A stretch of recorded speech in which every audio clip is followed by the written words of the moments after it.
Hello and welcome to another episode of Beer Man's No Bull Beer Reviews. Today I have another beer from Resident Culture Brewing Company out of Charlotte, North Carolina. But this one's actually a collab with another brewery, the Eighth State Brewing Company. They're out of... I'm trying to remember. I know it's in South Carolina, but I don't remember if it's in...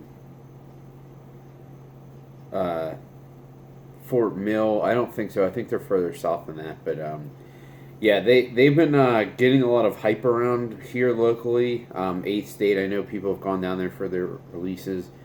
I think it's probably like 2 hours away from me, so I can't necessarily get there that easily. But I would like to take a trip down there soon to check it out. They've been getting a lot of hype, and obviously I love Resident Culture, so I'm hoping this is pretty good. But this is a double IPA. It just says hazy oat double IPA hopped with Enigma and Citra. It is 8.0 ABV.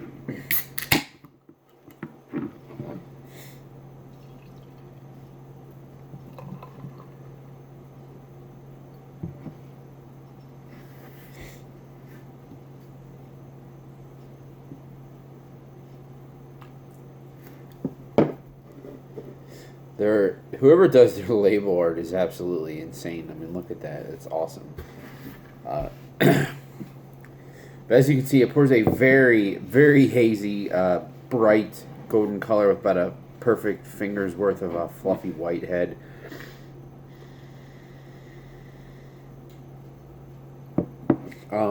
Enigma is one hop that I'm not too familiar with. I don't think I've ever had any single hopped Enigma beers, which I would like to just to see what it's really like by itself.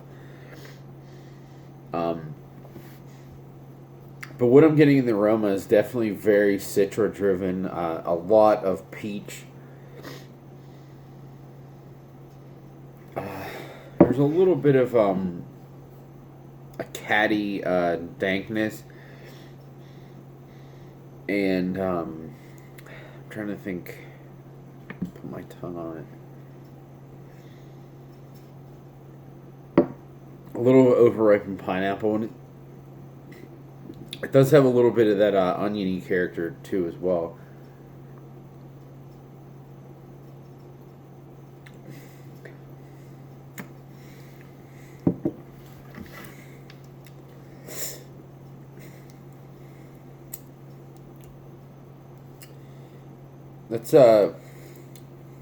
That's very bright.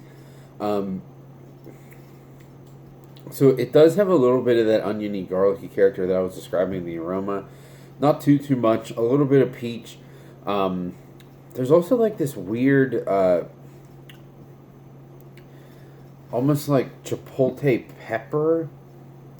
More chipotle, like more of the smoke character than the actual pepper.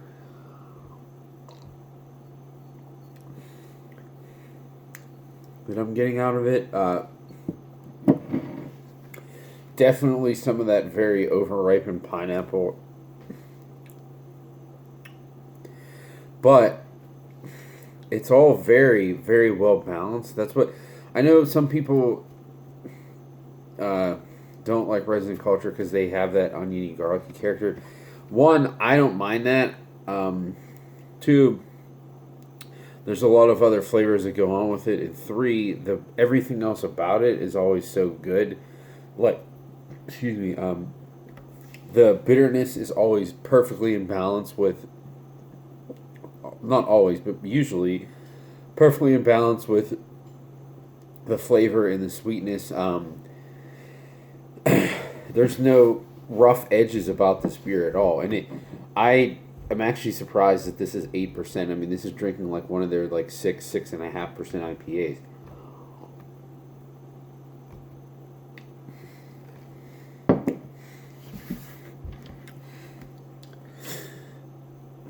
And the other thing that they have that a lot of other breweries don't is the body of their IPAs is just, honestly, behind Brew Gentlemen, I don't know that any other brewery has that their IPAs are that soft. Um, and I'd be curious to know exactly what they do for their with their water profile to get it like that. I know it's probably partially from the yeast as well, but um, just even some of their beers that are somewhat bitter just come off really easy drinking because the body is so soft. And this is definitely a good example of that. It's not super bitter, but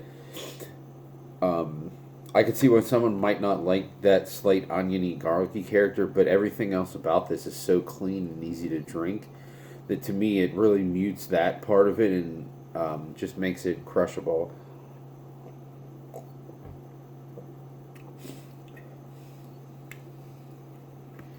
Yeah, I would drink this all day. Uh, it's also pretty drying on the back end as well, and I think that's another thing that some people don't like is they want the juice to turn into like something sweet. Most of their stuff, even if they're super juicy in flavor, it falls off very quickly and finishes dry and bitter, which in my opinion, like an IPA should be like that. Uh, but a lot aren't, and they have like that rock candy sweet finish, which I'm not the biggest fan of. But this is not like that at all. Um, and again, I put basically zero stock in collaborations because 9 times out of 10 they're either as good as wherever it was actually brewed or less than either of the breweries that are involved, if that makes any sense. Now, if you took a collaboration between like a really good brewery and a really bad one, I'm sure it would boost up the bad one. But if it's a collaboration between two pretty good breweries already, usually it's a lot of times it's not any better than what either one of them do alone, and a lot of times it's worse. IPAs not as much because they're pretty standard, but when you get like these weird collaboration styles between breweries, sometimes it's just not even as good as what either one of them does alone. But usually it tastes just like a beer that you would get from the brewery where it was made, because that's the water that they're using. And it's probably the yeast that they're using too, because they're not going to transport the yeast. A lot of times collaborations is just a reason for another brewery to put their name on it. And it's just two people or whatever hanging out brewing together. But that doesn't mean that the one whose brewery that it is not at is really having that much input. And even if they're having input, it's still, it's still being brewed on the system of the other brewery, and it's using their water most likely. Of course, it's going to be treated, but usually 9 times out of 10, you can tell that it still has the character of the brewery that it was actually brewed at. So I wouldn't say that this is any different, any better, or worse than what Resident Culture does on a daily basis. So I would have no reason to know or believe that this was a collaboration. It's really similar to a lot of other great IPAs that they make. I think it was $18 or $19 for a 4-pack.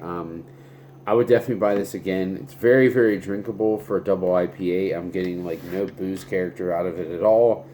Very balanced. It's just another great quality beer from these guys. So I would definitely buy this again. I think that's all I got on this one. Please like, comment, subscribe. Let me know what you think, and I look forward to doing the next one. Thanks.